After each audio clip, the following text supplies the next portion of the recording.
Jeudi matin, avant l'ouverture des portes, c'est le jour du grand nourrissage. Sébastien prépare un repas pour 500 convives. On pourrait se croire dans la cuisine d'un grand restaurant, à ceci près qu'ici, les clients ont des nageoires. Le menu est complet, sardines, crevettes, bichiques, même des petits pois pour les végétariens. Les habitants de l'aquarium ont leurs exigences. Cocktail de fruits de mer, moules, palourdes, huîtres, un peu de tout, et tout mélangé. Et ça, c'est vraiment la taille parfaite, c'est ce qu'on distribue le plus. On s'est rendu compte qu'en donnant du congelé, c'était beaucoup mieux pour les poissons. Ça tue tout ce qui est bactéries et tout ça. On travaille qu'avec ça, je vais faire mes courses là, dans le coin. Là. Et puis je sors vraiment tout ce qui ressemble à ce qu'ils ont l'habitude de manger dans le milieu, quoi. Donc là, c'est vitamines. La congélation tue toutes les vitamines, donc je dois rajouter un petit peu de vitamines dans les aliments que je leur donne. Nous, notre rôle, c'est vraiment d'adapter ce qu'on va leur donner en fonction de leur régime alimentaire et de la taille des poissons. Vous avez des poissons qui font 1 cm de long et qui ont le même régime alimentaire que le requin de 200 kg qu'il y a dans le grand bassin. Alors évidemment, ils ne vont pas manger la même chose.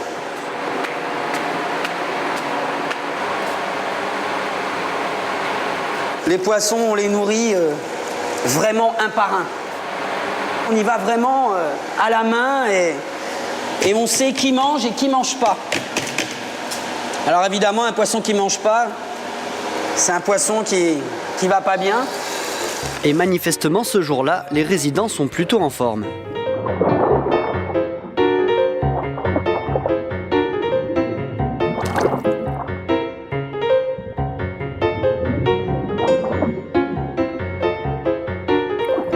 Même notre caméra a fait l'objet de tests culinaires. Là, on est dans Mad Max, un mérou dont on vous reparlera plus tard. Donc voilà, là tout le monde a bien mangé, je le vois. La petite rougette a eu sa crevette, les plataques sont tous très bien mangés. Donc là, je sais que tous les poissons de ce bac vont bien.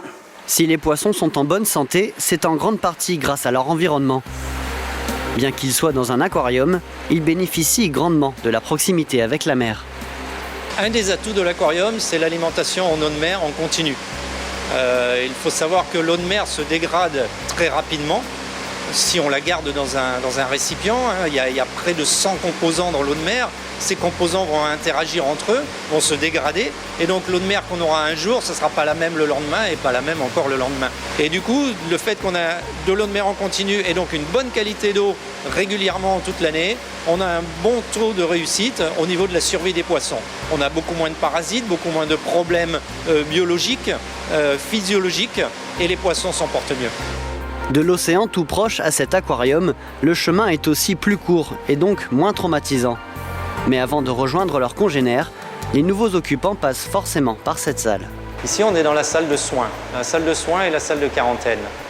Chaque poisson est forcément et naturellement parasité. Ils ont tout un tas de petits parasites, des crustacés, des vers, dans les branchies, sous les écailles. Et donc là aussi, il va falloir le traiter pour ne pas transmettre ces parasites dans les bassins. Ensuite, il va falloir que le poisson s'habitue à notre présence, et ça, on le voit au comportement. Ensuite, il va falloir qu'il accepte la nourriture qu'on lui donne. Là aussi, au début, il est timide, et après, il va finir par se jeter sur la nourriture dès qu'on arrive. Et lorsqu'on estime qu'il est prêt, qu'il a passé tous ses caps, là, on va le présenter au public. Les techniciens ont tous un diplôme de biologie ou d'océanographie.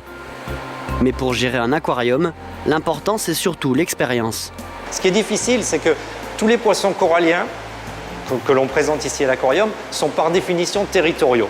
Et donc ils ont chacun leur territoire et ils n'arrêtent pas de se battre. C'est vraiment un gros problème ici qu'on a à résoudre. Et donc ça c'est 10 ans, 12 ans d'expérience, 12 ans de métier, où on a réussi à voir quels sont les poissons qui s'adaptaient, quelles sont les espèces qui pouvaient s'entendre, et quelles sont les espèces que l'on pouvait réunir dans un même bassin pour faire une espèce de tranche de lagon, une espèce de tranche de récif pour présenter au public. L'histoire de ce lieu, c'est d'abord celle de 3 jeunes diplômés qui ont voulu partager leur passion pour le monde marin tropical. Pour créer le premier et le seul aquarium de l'île, Thierry, Patrick et Sophie sont partis de rien. Un jour, on s'est réunis autour d'une table en se disant voilà, qu'est-ce qu'on aime faire finalement. Donc on aimait l'aspect recherche du milieu marin, l'aspect diffusion de nos connaissances auprès du grand public et puis l'aspect soin des espèces. Donc on s'est dit tout ça réuni, qu'est-ce qu'on peut faire? Et puis finalement l'idée de l'aquarium a émergé. On s'est dit essayons de faire un aquarium et au moins on va pouvoir vivre un peu notre passion et pouvoir transmettre nos connaissances.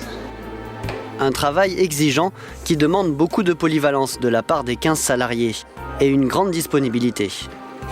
On gère du vivant et donc on a à peu près 500 espèces de poissons. Là on peut voir des structures coralliennes. Le corail, ça demande un travail énorme dans le maintien.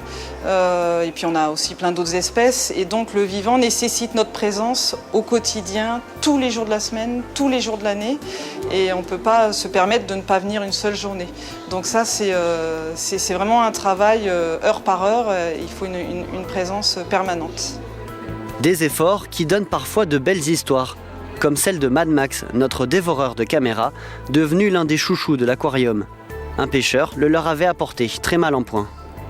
On a trouvé ce poisson qui était encore vivant, dans un état pas terrible, et on a passé des heures et des heures à se relayer dans la salle de quarantaine pour essayer de le sauver, de l'oxygéner, de le traiter.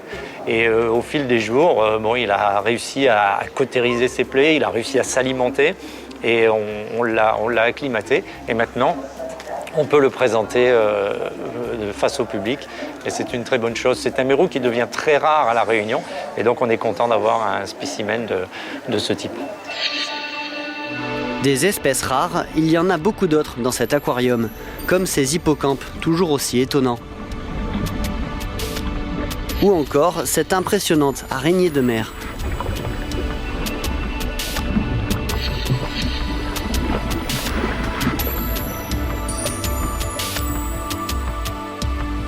On voit aussi des sébastiens en pleine opération de nettoyage.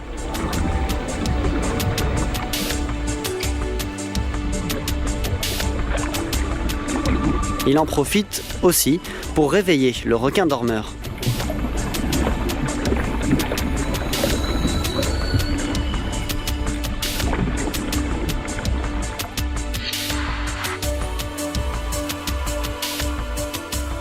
On a des bassins où certains plongeurs ne peuvent pas du tout aller, où ils ont un réel problème relationnel avec un poisson en particulier. Vous avez le bac numéro 2 à côté, où on a un couple de balistes bleus. Moi, quand je descends dans le bassin, ils m'embêtent, je ne peux absolument pas travailler. Quand mon collègue y va, il n'y a aucun souci. Et à côté de ça, on a un bassin avec un gros mérou, où mon collègue, là, il ne peut même pas poser son pied dedans, alors que moi, je n'ai aucun souci pour y aller. Donc c'est vrai qu'il y a un petit truc avec les poissons, on ne sait pas quoi. Mais ils nous reconnaissent, ça, on peut en être sûr. On dit qu'un poisson a une mémoire de 2 secondes. Non, ils se souviennent bien de nous. Avec 400 visites par jour, l'aquarium de Saint-Gilles est depuis 12 ans un centre d'attractivité important de la station balnéaire. Mais les biologistes ne comptent pas s'arrêter là. Ils continuent de développer les animations et la muséographie pour renouveler sans cesse l'intérêt des visiteurs.